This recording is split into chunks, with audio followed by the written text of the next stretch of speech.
Hi, welcome to this month's Web Trends webinar. We're using a different system. We're actually using Google Hangouts on Air, which I mentioned previously, that it was going to become available to everyone, and it did. It was rolled out for everyone. So that's pretty exciting, and it has its advantages and disadvantages. So I'm interested to hear everyone's feedback, especially those of you who are online, about how it is, you know, in terms of sound and viewing and the experience in general. So we're going to start. So as you can see on Google Hangouts, I can share a screen, except for that I can't share a screen and my face. So sorry, because I know some of you online, you know, you had said that you prefer to also see me while I'm talking, but you can't do that on Google Hangouts at this point. Maybe they'll add it down the line, but we're going to try that anyways. So first of all, who am I? My name is Miriam Schwab. I'm the CEO of Illuminea. Sorry for the flashing. We specialize in WordPress development and online marketing, search engine optimization, and social media, and the rest of it. So Google Plus Hangouts on Air, yay, launched. So what can it do for you? So first of all, you can now broadcast to unlimited numbers of viewers. When it was not on air, it was just Hangouts, you could broadcast up to 10 or 9 people. I don't remember exactly how many. And now the number is unlimited. This is what it looks like when you go into your Google Hangouts. First you go into your Google Plus account, and then you'll see an icon on the side that says Hangouts. You click on it, and then it shows you some Hangouts that you can join, a little bit about what a Hangout is, and you can start a Hangout by clicking here or clicking here. Then when you click on it, if you don't have the Google Voice and Video plugin installed already, then it'll ask you to install it. The plugin allows you to have video and voice chats through your Gmail account, like Skype.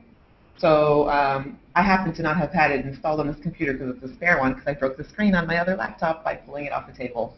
Yay.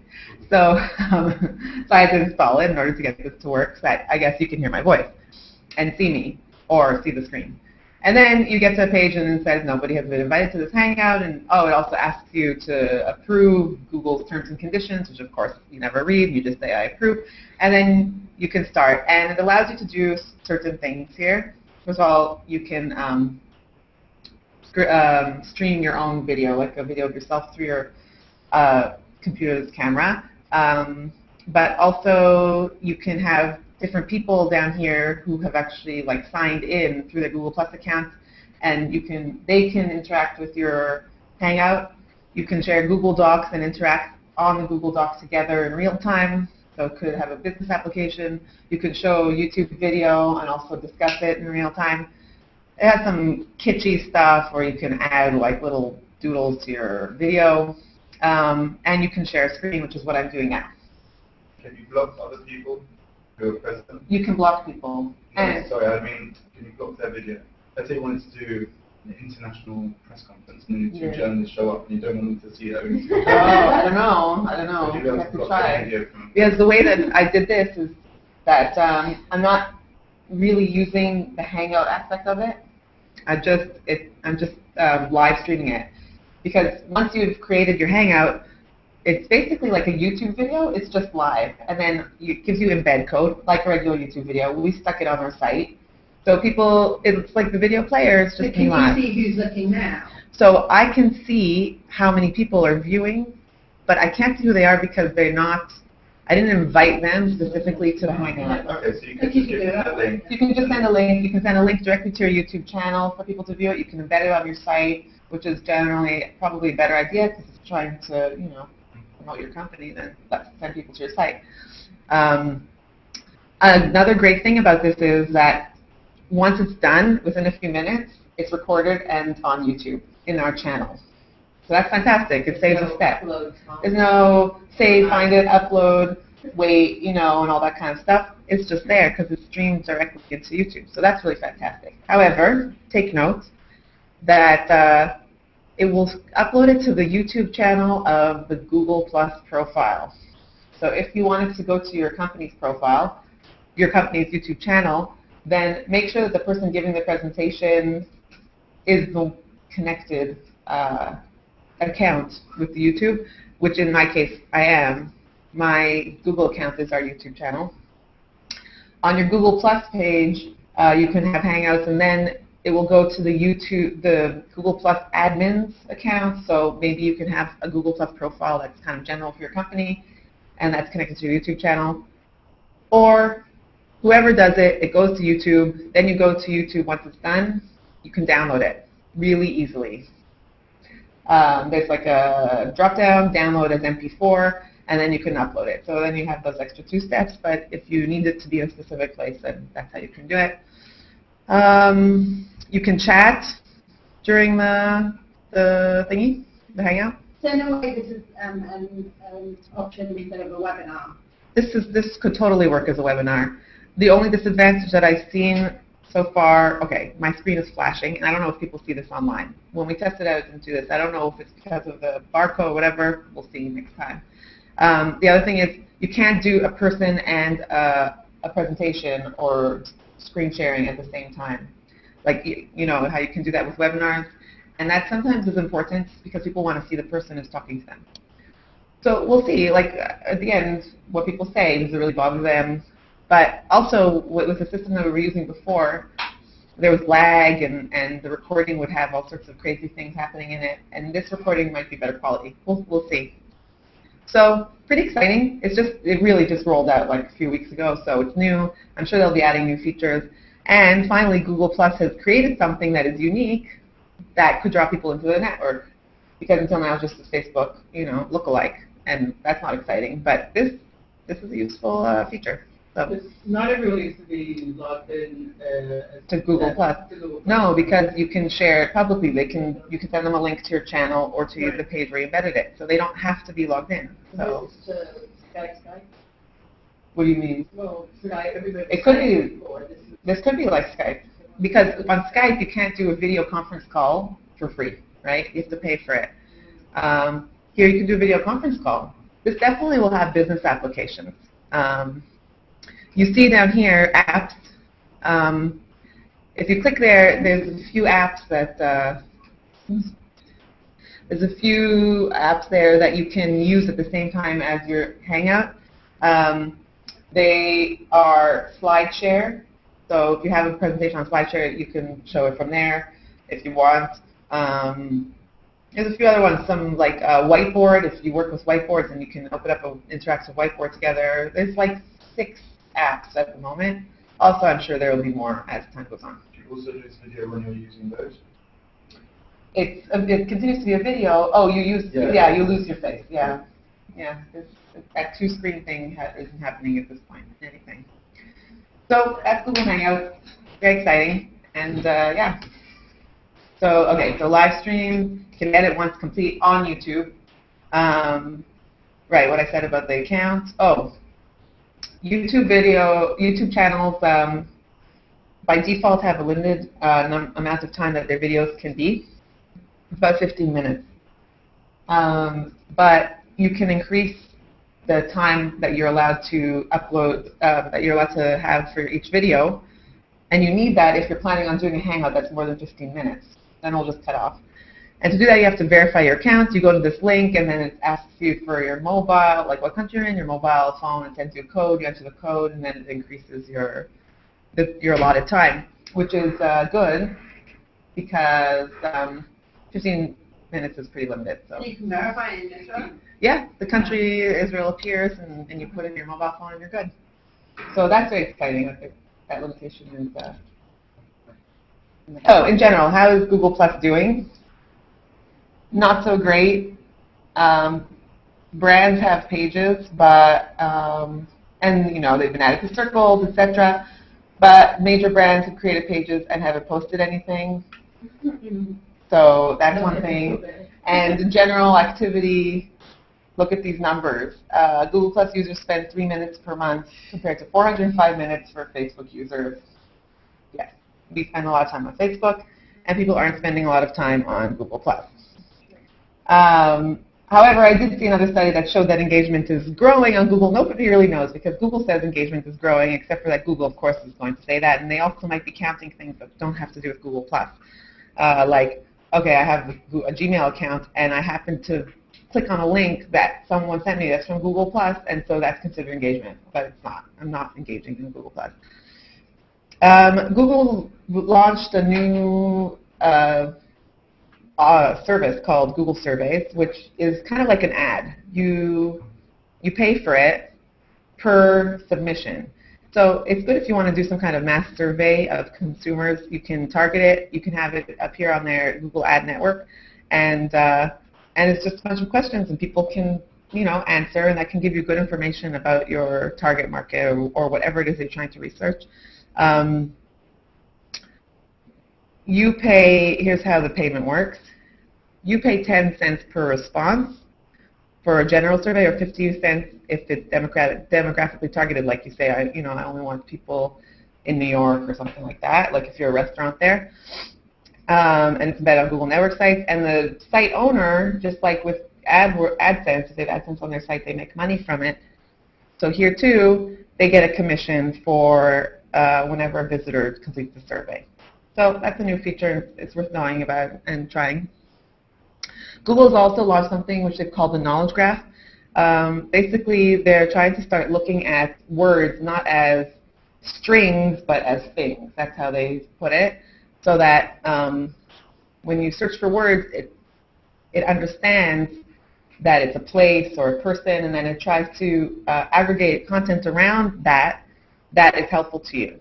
So you'll start seeing these types of search results with, very specific information right there on the search results pages. This is semantic search, and Google has also been working on it. So this is a new development in that.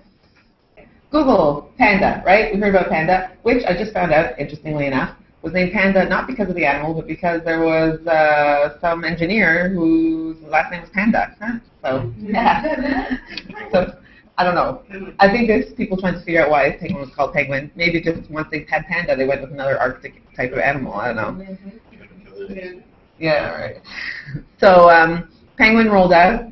Very scary for lots of people because it hit a lot of sites hard in various ways. But basically, what happened is Google is trying to fight unnatural link building. Links are the biggest indicator of a site's authority. How do people do search engine optimization? They build lots of links to a site, and if they're building them actively, it means they're unnatural. People aren't linking to the site because they think it's great. They're linking because someone paid them to link or whatever. So Google decides to fight back and to prevent spammy types of search results and released Penguin. Well, what Penguin did was it devalued a lot of links. So if a site had a lot of links from someplace, and now Google has said those links aren't worth anything, a site's rankings would fall. Or some sites are actually penalized for too much illegal type of activity in link building. So what does this mean for websites? First of all, social signals are, it's guessed they're going to become a stronger measure of authority. So social media activity is going to become more important. References, likes, things like that, retweets are going to become a type of vote, just like a link to a site was a type of vote. It's guessed that the value of each particular social media activity is going to be lower because a retweet or a like is so easy to do that maybe you need more, or they need to be from certain sources or authoritative types of people. Also, our search engine results for each of us are going to be more personalized. This has already been the trend. It's just going to be even more so. And this is a great article on social signals, which is worth reading. Link building post-Penguin. So how do you build links to your site now? Still, everyone is guessing and trying to figure out what to do. But basically, finally, Google has had these webmaster guidelines, which they created ages ago, which said content is king and create good content, and that's how your site will rank, which was garbage because people create good content, nobody would visit them, and people would have sites with one page full of keyword stuffed content, and that would rank. So obviously it wasn't true. So people in the know ignored the guidelines.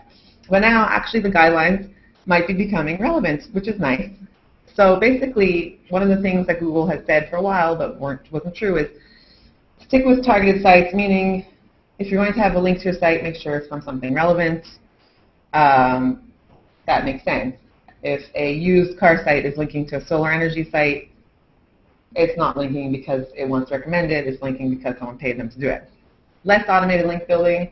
There's all sorts of systems for building links in an automated way, fast, and quantity. Don't go with that, at least at this time. Quality over quantity, maybe. There's an argument out in the world about whether that's true, because Google always said that, and white hat SEOs would say, oh, it's about quality, not quantity, but people would see that you could have lots of terrible, ridiculous links to your site, and they worked. So it's still a question about if that's the case.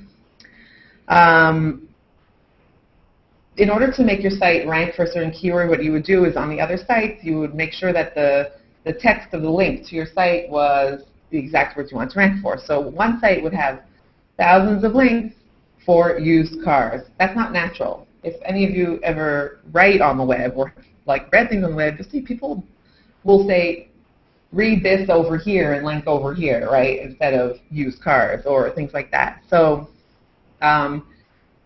people need to even out the anchor text they're using in their keywords so that there are keywords there that aren't useful but are more natural, because that's the way people write. Since Penguin was released, a new update has been released since then, not that long ago. I read somewhere that Google plans on releasing updates about once a month. I don't remember where I read it. So the last one was released on May 26th. They called it a data refresh, and they said it impacts less than 0.1% of English language searches. Some people are hoping that the updates will help their site recover, because the first Penguin was kind of harsh, and also Google understood that they might not be doing everything exactly right. That's why they provided a form for people to fill in to say, please, reconsider my site. So this is trying possibly to correct some of that. New Google Analytics backlink report. So we're talking about links. You want to know what links are to your site. So actually, you can now find that information in Google Analytics under the social section. So you're in Google Analytics. On the left-hand side, you have traffic sources, and then under traffic sources, you have an area called social, and then you have pages. And then you'll see two tabs. Click on the activity stream, and then under activity stream, you click on events, and then you get something like this, where you can see all types of activity that people did that's related to your site, including backlinks. So you can see this blog linked back to the site, delicious bookmarks, 1+1, an article, and all sorts of stuff. Can you get alerts for that? You can get alerts from in Google Analytics. You have to set it up, and some of them are out of the box, and some of them you need to write scripts for. I don't know if this one is out of the box. You'd think that there'd be an alert, anyone that backlinks might Right. get a link, but there'll be a big Maybe it exists. It might. But at the very least, on your dashboard on the front end, you can now customize that, and if that's important to you, you can have that appear there on the front. Yeah, you can customize that quite nicely. Similar to what you get with a WordPress Dashboard, area. comments, and you get Right. links and things you see which one. Yeah. So here, you could take any area of your Google Analytics and have it appear there for quick viewing. You can see there's a little drop-down arrow next to every item here, and it's for page analytics, or you can actually view the page, which is useful because sometimes you're not exactly sure what they shared, whatever, so you can actually go see the page, and you can see more analytics about that particular page straight from here, so that's nice. Facebook has launched a new version of their ad creator. I think it's really nice, and it makes sense. Basically what they've done is instead of you going, because they have different types of ads that you can have sponsored stories, you can have regular ads, you can add that link out, add that link to a page. They ask you, instead of choosing that, they say, what are your objectives? What do you want to promote, and what are your objectives? And then it offers you the types of ads that suit that. And that makes a lot more sense because a lot of people using the ads aren't going to know the difference between all the types of ads or what's best for their goals. So you work that way. So first you choose a destination, and the destination can be a page, an application, like an app, Facebook app, a place, an event, or a domain. You can link domains to your Facebook account. So you can choose any of those. That's like a lot of things to choose from. Then you choose the objectives. If you choose that you want someone to, like your objective is that you want more likes on your page, the pricing is CPM, cost per 1,000 impressions, not cost per click. And if you want people to click on your ad or story, then it's cost per click. So you have to choose what your objective is. And then you can choose precise interest in broad categories, which didn't go together before. So you can say people who are interested in, I don't know, internet, and in particular Google Plus or something, you know, things like that. So that's very nice. Oh, and then in terms of the page promotion, when you're promoting a page on Facebook, you can either choose to promote the actual page or a particular post on the page, which is also nice, depending on what you're doing. Okay, sorry guys. So that's the Facebook ad creator. Are Google ads better than Facebook ads? A study was done. Of course, studies are done showing everything in either direction, so take it with a grain of salt. Click-through rates are higher on Google, and Facebook click-through rates aren't even as high as the average in the industry. How many internet users can you reach? Google reaches 90% of all internet users thanks to their search results, ad network, Google accounts, etc. Facebook only 51% of internet users. But again, do you want to reach all internet users, or do you want to be able to be very targeted with your ads? And on Facebook you can be. Internet users are on Facebook. Of all, you mean what percentage of internet users are on Facebook? It could be that only 70% of internet users are on Facebook, so 51% of total internet users is very high. Right, right, that's true. The cost per click, sorry, it's the opposite. It's a bit higher on Facebook. It should be swapped. It's 80 cents on Facebook and 75 on average on Google. So anyways, just something to keep in mind. I don't know, that's not exactly my experience. I found Facebook ads to be pretty targeted and not expensive and just generally good, so you can get results. Another study, post on topics related to but not about your brand, duh. Okay, I mean, everyone always talks about it, but now actually someone studied posts on a Facebook page to see what generated the most engagement, and they divided the posts into types, and then they analyzed how they did, and overall posts related to the brand but not about specific products or services entice more users to like, share, or otherwise engage. People don't like in your face, like, you know, me, like me, be with me, and all that kind of stuff. If it's a little bit more roundabout, then they like that better. So keep that in mind. For Facebook apps, if you have a Facebook app, which you might, because if you add a tab, well, now it's those like 4 squares at the top, to your Facebook page, then you might have created an app if you've created a custom tab there. So now there's new stats for it, number of stories published from apps. Basically, you get more information about interaction between people and your app. And if you have an actual app that people log into, which you might, like if you're trying to use a third-party service, you'll often see log in with Facebook, and then you log in with Facebook. And then there's something that's called the auth dialog box, where you give permission to that third-party service to access your Facebook stats. And now you can get more information about that as well. Facebook is used the most for social logins. When you're on a site and it offers you to log into your social networks, you'll see different options, Facebook, Twitter, Google. Facebook's used the most. One of the reasons that it's guessed that that's the case is that e-commerce sites want to encourage people to log in with Facebook because they want to leverage Facebook's social graph. You can now, I think I mentioned it in the last webinar, you can, instead of having like a like button, you can have a I bought it button or something like that. Like you can make the like button into different types of activities for the user. So, you know, someone selling something might want to do that. This is a really, really good table to know about. if you've logged in with a social login to a site, this is the data that they can get. So here's another reason why Facebook's probably so popular. Look how much data Facebook gives the site owner. Everything except for shipping address, which is, what is that? I guess PayPal, that's useful for PayPal. So that's huge. If you want to protect your data from these people, use something that gives less information.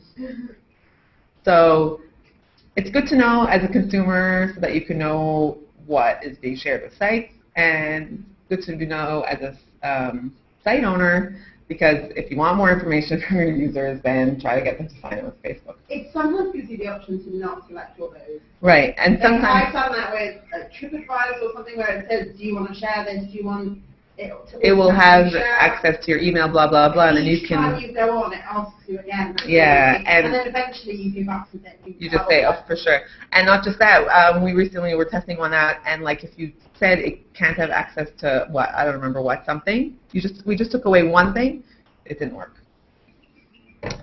So, yeah, that's where our information is.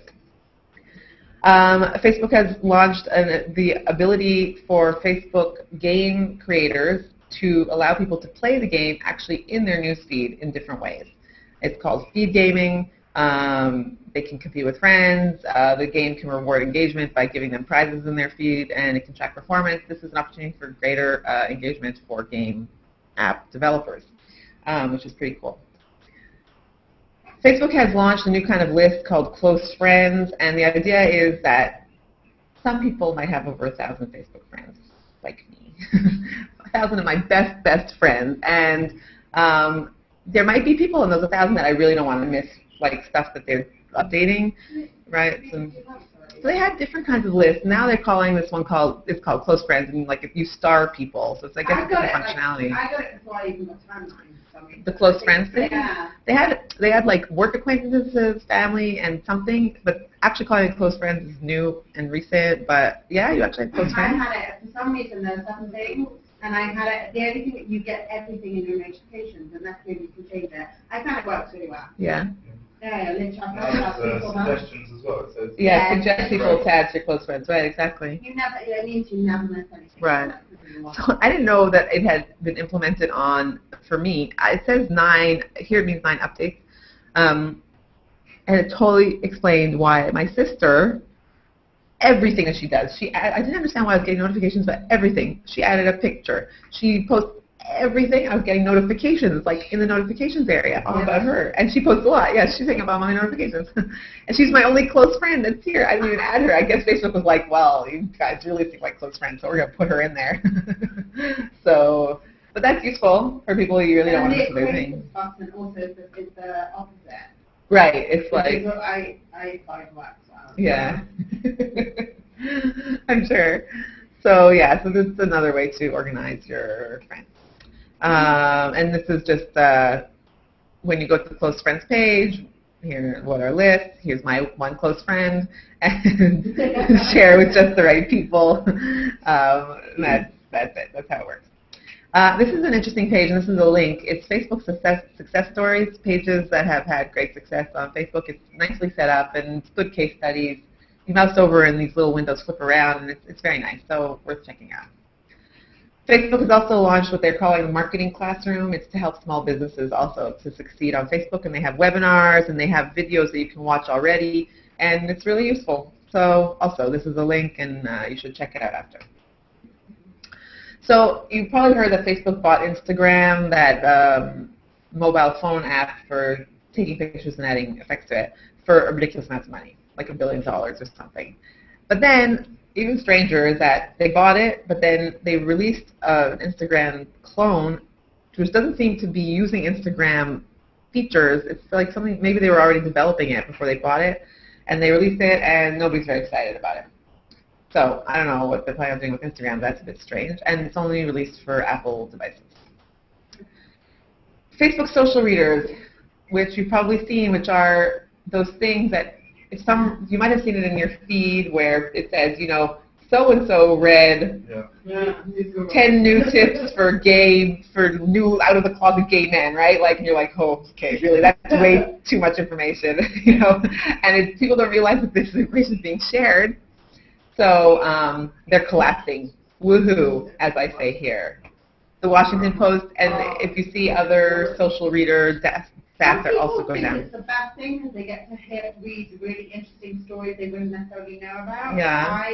It is way too Big Brother-ish. Yeah. People are like, oh my God, you're reading that? They have no idea where the Washington Post started. Yeah. Horrifying. People didn't realize what happened because you would see a friend read something and you'd be like, oh, that's interesting, I want to read it too. And then it opens up this app thing. It says, to read this, install the app. You're like, okay, I'll install the app. And then you too are sharing your stuff behind the scenes. What you can do, because I always used to add it, is you just copy it. If you just copy the headline and Yeah. you search it, you get the Right. result. But you just, But in most cases, like I know for myself, I just don't bother by that point. I'm like, forget it. I don't really need to read your stuff that much. And then for me, though, when somebody just Skypes me a link to an article, and I'm logged into Facebook, if I click that article, let's say it happens to be Yahoo, or I have got social media, so straight away, it's not that Even worse, even if you didn't view it through Facebook? completely.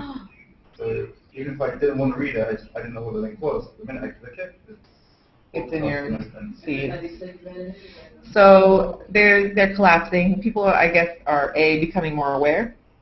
And another thing is, like the Washington Post is complaining that Facebook has changed the way it appears, so maybe it's appearing less, which is good for Facebook because it's really invasive. Facebook. it's not just a Facebook app. It's just a Facebook app, yeah. Facebook has added file sharing to groups. Just FYI, you can now share a file with people, not just pictures and videos. Facebook is launching their own app store because everyone has an app store, so why shouldn't they have one? It's not like formally launched yet, it's in beta, but it will be a place where you can go and find out more about apps. From a user's point of view, I think that's good because right now to find apps, there's no like one directory that's useful. And then like once you find an app, how do you find out about it and its ratings? And like, you know, if you're looking for a YouTube app, you'll find like 50, and then what do you do and what are they? So this could be useful once it finally launches. And because we need another social network, Microsoft launched their own social network called so.cl. The URL is cute. They're saying it's not meant to replace any other social networks, and you can even log in with Facebook. But Facebook have to give permission to them to have that. No, so that's it's why. like a developer's thing. Right. Any site can do it. So you log in with it, and then you get to this place where they're like, build your feed of things that you might be interested in, and shows you a bunch of topics and people and your friends who also have joined social. And then once you've done all that, you get to this type of page. And basically, the only difference between this and Facebook is this, which is that it shows you topics, and then you can go in and you can see information about that topic. But even that information, let's see if I took a screenshot, is displayed in a Facebook format. Like it's a feed. They have this video parties, which is where you can view a video together, which Google Plus has, and whatever. But the rest, the feed and posting and everything looks the same. Are there pages yet? No pages. It was tested on students first. It's supposed to be a kind of research tool or something, but I don't know. And here, this is a bookmarklet which you can drag to your browser toolbar to share stuff. Oh, sorry. This is where it might be more interesting, which is that it's trying to strengthen the idea of social search. So you can actually make social your search engine that you use by default instead of Bing. It's not even Bing. Bing recently launched like a social type of feature that they added on. This is even something else. This is a different search engine. It probably is based off of Bing strongly, but anyways, so that's the only thing that might be interesting here. Otherwise, it all just is the same. Yeah, that's everything I just said. Twitter. So Twitter has launched a few new emails that you can get. There's a weekly digest that they're going to be sending, or they've sent already, of shared stories. Even something interesting that they're adding to this digest is if you're following someone and they're following someone, and that person that they're following tweeted something that was popular, that's going to be shared with you. So I guess the idea is to help you try to expand your network beyond your current followers to the next ring of whatever. And there's also a new follower email, so if someone follows you, you get a notification that someone just followed you, so now they've like fancied it up a bit. But still, I wish they would put like their 5 most recent tweets in the email. Because yeah, very nice, here's your name and here's your bio, but like let me see what you're actually doing. You often click through and then you see they're just like posting, buy my stuff, or they're not having conversations with anyone, and like even if they have 26,000 followers, nobody's talking to them. So that would be really useful, but not yet. Twitter's Discover tab at the top of the site or the mobile app has been redesigned to be more connected to your personal networks and whatever. So that's that. YouTube has turned 7. Mazel tov, happy birthday. And the amount of video being uploaded every minute has almost doubled. Okay, not quite, but last year it was 48 hours per minute, now 72 hours of video per minute. With Google Hangouts, I mean, we're uploading video right now, Yeah, it's great. So there's that with YouTube, and people are watching less videos, but longer videos. So on the one hand, you might say, well, if they're watching less videos, that's not so good. But now I think that people can upload longer videos. And, it's like longer videos are often like higher quality, it's, proper session of something. So people are actually spending more time on the site even if they're watching less videos. YouTube has a merchant store, and at first it was just for people selling like video products, so music or whatever. But now they can actually sell Cafe Press stuff, which is T-shirts and mugs and things like that. So if you sell this type of stuff, you can add a tab to your channel called Store, and then people can actually buy stuff from your store and make more money from that. Not much, but it's just something they are launching, and I'm sure they'll partner with other people. Pinterest. There was a problem with people sharing pictures from Flickr, lack of attribution, and things like that. So Pinterest has created a tighter integration with Flickr so that when something's shared from Flickr, then it has the right URL to the source and the creator and things like that. And it's permanent and sticks with the pin. So that's good for Flickr users. What about the other main problem, which is also just generally stealing people's images? So a site can add a piece of code that says, do not share my content on Pinterest. You're not allowed to. But Flickr didn't do that. So I guess they decided that it's okay as long as the attribution is there. Because you can share Flickr pictures anyways. There's like in bed or different ways. Generally, I've found that unless I'm not doing something wrong, when you click on something on Pinterest, you can't really see. Like if someone else has pinned it, if there's a whole it loses the URL. The original. Yeah, totally. So here the idea is that it's not. It's going to stick with it. Right, it's only with Flickr. Because sometimes you want to know where's the original. Right, totally. Picture, but they don't actually share the article, or like I was looking at a recipe and there was a picture with a comment, but the actual original recipe wasn't gone. Yeah. Because all people sharing is the picture. Right. If you try and get back to stores, you have to keep clicking, like go back or search or whatever. Yeah, I know. So that is a problem. I guess that's what this is trying to solve. I don't know if it can roll out for other sources, maybe. But this is how it looks when you're on Flickr. So you share this via Pinterest, and then it does it like in that way. Here's something interesting. It's just a tip. If you send out an email and it has graphics in it, you can like have a button in your email that you add with this code right here, and people can click on it and then pin your graphic in your email straight to Pinterest. So that's a nice thing. Yeah. On Flickr, you can just copy straight into an email and send someone the email, and they can upload a guest post with full photos. It's amazing. On Flickr? From Flickr, you can just copy it straight into the text of an email. Yeah. And send it on as a regular email, and they can just copy that post straight and post. Oh, exactly. If you've sent it an email, they can copy it and post it straight from there. Yeah, that's really great. If you're sharing images, then definitely. A study has shown that Pinterest, people buy more from Pinterest than they do from Facebook. On average per transaction, the sums are more than double, and okay, fine. But what's the reason? I mean, Pinterest is all about things. If you see a pretty thing, then you might want to buy it. So the chances are you're going to want to buy things more on Pinterest than on Facebook, because that's really what it's about. So it's just got different goals. However, at the same time, that's pretty great for for Pinterest, because they don't have as big a community, and yet people selling on it are doing much better. So that's good. Here's some examples of cool Pinterest pages. The U.S. Army, just some inspiration of like what you can do on Pinterest. So history, hua, veterans, honor the fallen, really nice. Really nicely done. You click through and you see pictures related to each topic. So they set it up in a really nice, organized way. General Electric, also. Yeah, I like that. And Fabulous Kittens, like, it's smart. They've taken the visuals and they've organized it in a way that's very appealing. And there were some other examples. I just didn't put them in the presentation, but some really good ones. So people are doing nice things there. Just FYI. It's still going. Isn't there any traction? It's going down. We have 2,000 followers now. Right.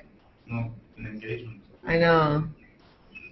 With the interaction with Pinterest and Facebook, having the on a Facebook page, having the Pinterest like in the timeline? No, not the timeline, in the top. Oh, yeah. Do you have to have a special page for that? I couldn't work out how to do that in standard. Like, I've seen I it know. on company pages, but I was trying to add it to a page. And what happens when you click through on it? Click through. Like on that icon at the page. top, yeah. I can't remember. I think it was a whole. You know how you can see the likes, and you can the standard options that you can get it for a Facebook page. When you click down to add that Pinterest, even if you've got your Pinterest account linked to your Facebook page, it wasn't one of the options as standard. And I couldn't work out how to add that on. But I don't know. We never tried. It's possible because I've seen it on other pages. It could be like a custom developed tab that's doing something, pulling in API information. It could be that complex, and it could also just be some easy to do thing, but I don't know because I never looked into it. Okay. WordPress. WordPress birthday was a few days ago, and it is 9 years old. Happy birthday to WordPress. Yay. Yay. Come a long way. Here are some useful things that have launched for WordPress recently. WP Pinner is a plugin which makes it really easy to share your images directly from WordPress to Pinterest. So if you're using like nice images in your blog, then it adds a thing to the sidebar from the edit post page where you can choose like which image in your post to share and which board it should go to. You can have a default Pinterest board just in general for things to go to, but you can also be more specific. You can choose whether to enable it on posts or pages.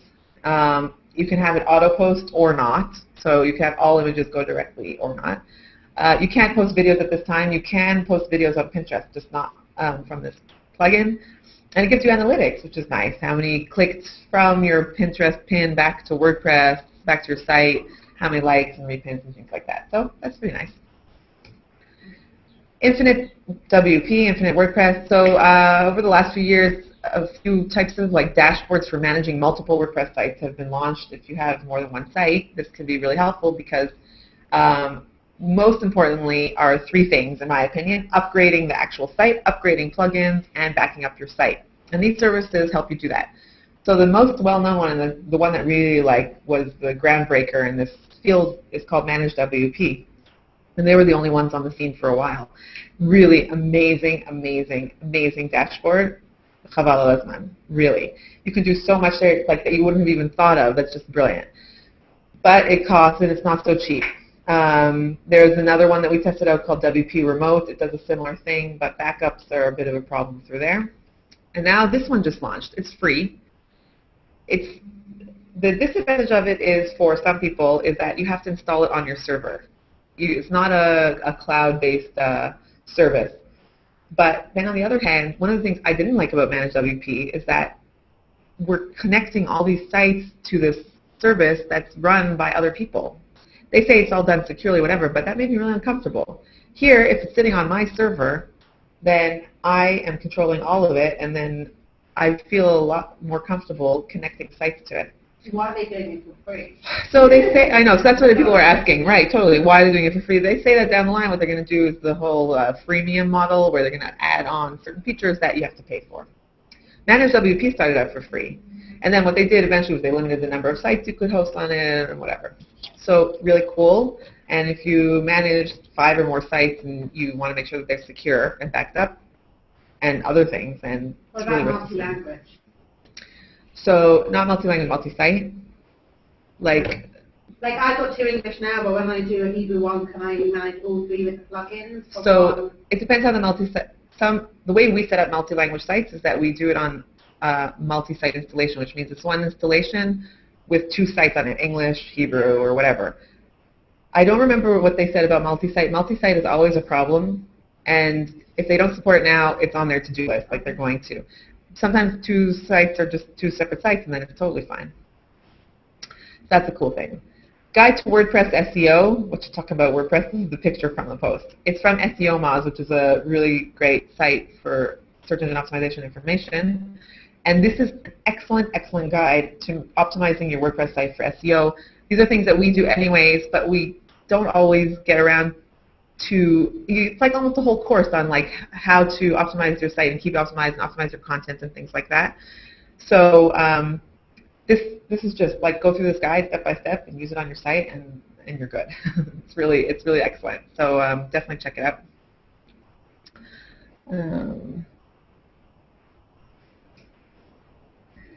Foursquare, yes, nobody really talks about it anymore or uses it, but they launched a new feature which you might as well know about, which is that you can have a business page on Foursquare, but you had to verify it.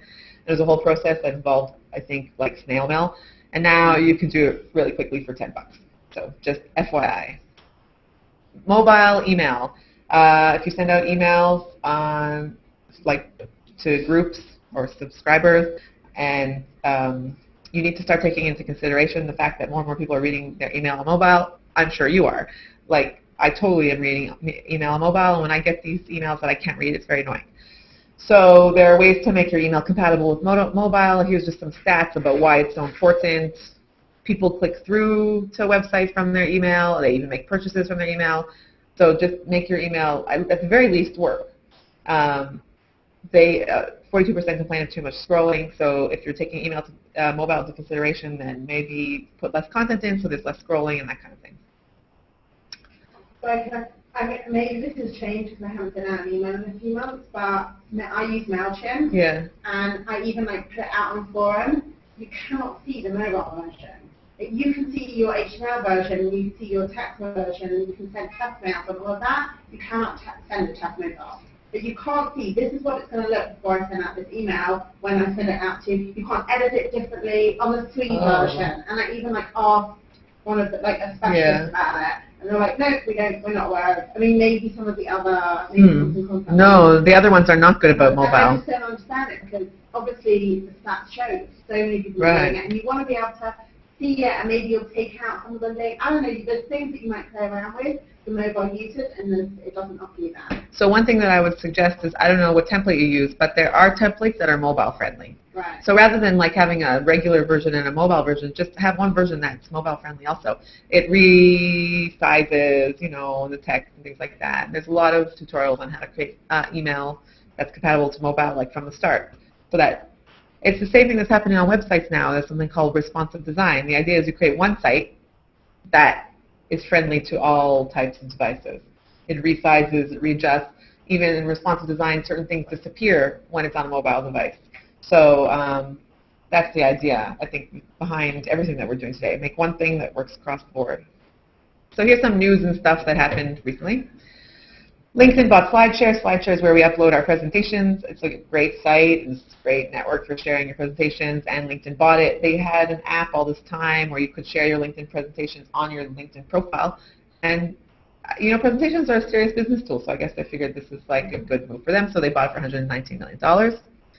Chrome, one statistics program recently showed that Chrome is the most used browser and has beat Internet Explorer for the first time.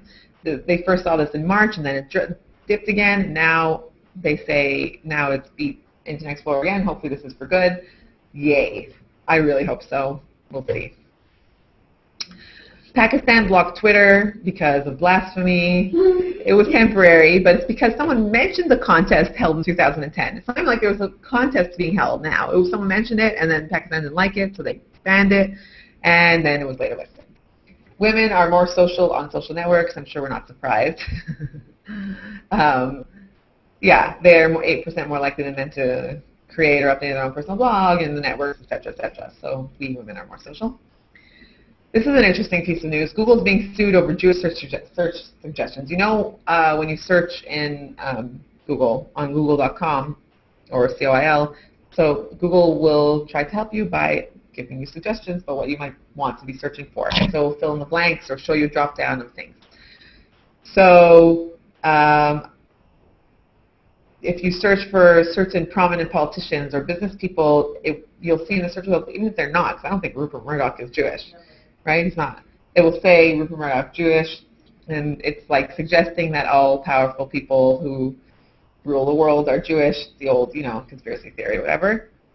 So French anti-discrimination organizations are suing Google for this, for allowing this type of thing, because also there's some kind of French law that doesn't allow people to compile files on other people that refer to their ethnicity. So by trying to say that someone is Jewish or anything, then that goes against that law, so they're suing Google for that. The results are based on people's stupidity. But then at the same time, other things are based on people's stupidity. Like Google does censor search results. You don't get porn in your search results, right? Or even hate sites. Certain hate sites will not appear because Google is censoring them. So Google could filter out their auto, even if people are stupid. Things. LinkedIn, in partnership with Citi, launched a network for women. It's kind of never. But whatever, they tried. There's not that many people on it and whatever. We'll see where it goes, but just FYI, it exists. This is a pretty cool site that I found. I really like this. It's the startup map. Yeah. Is it? A lot not on that. Yeah, I'm sure. Two companies in Houston. Oh, really? Yeah. Oh, no, so I guess it needs to be added on. I wonder if you can suggest things to add. But anyways, it's nicely done, and the idea is nice. You can definitely see everyone's on the coast and not. Zoom in and zoom in. Yeah, and click through, and Yeah. I just thought it was really nice. The Israeli military is officially going to keep tabs on Facebook and Twitter. I'm sure we're not surprised, especially with like the ads that say, "Soldier, do not share the picture of you with your, secret gun on, Facebook," and things like that. So now they're officially doing it. They have some kind of system that they're running that scans for certain words and stuff like that. What are they scanning? They're looking at all Facebook posts? Facebook. Looking at all public posts. So- Current army. No, anyone. Putting on pictures of where their base was and what they were doing. Yeah. You're talking about current soldiers, you're talking about? So I don't know what their algorithm is. They might be limiting it to, let's say, males and females between the age of 18 and 21. They could be looking for Or certain, so that one of the things they said is they're looking for certain terms. And this is interesting, the Internet Defense League. So I don't know if you guys heard about SOFA, but it was the idea that if a site links to content that might be illegal, then that site for linking is responsible, and there was a whole fight in the Congress and wherever against that, and they won. So now to try to make sure that the Internet doesn't have to face these types of battles or can face them strongly in a unified way. So a bunch of very prominent websites like Reddit, WordPress.com, and different sites have come together to create this Internet Defense League. And if you join it, they give you a piece of code, you put it on your site, and then if there's some kind of like issue that needs to be taken care of, I think messages appear on your site about it or something like that. Anyways, so that's interesting. And of course, there's a cat, because what represents the Internet more than a cat? All the cute cats and things like that, and kittens. So yeah, that's why. And yeah, so that's it.